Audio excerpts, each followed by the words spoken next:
I'm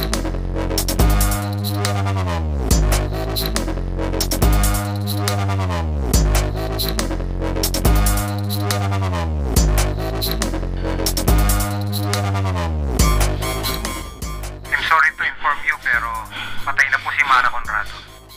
Si Mara?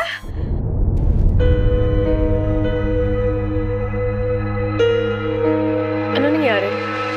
Away magjowa po. Ilang motel dito sa Angeles na nag-confirm na regular nilang nakikita si Mara. May mga nakuwang traces ng balat at tugo sa kuko ni Mara. Siguro nanlaban siya tapos nakalbot niya assailant.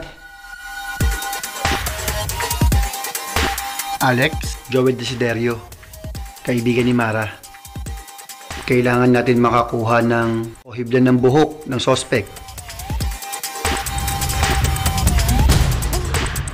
Dahil baka serial killer ang pumatay kay Mara.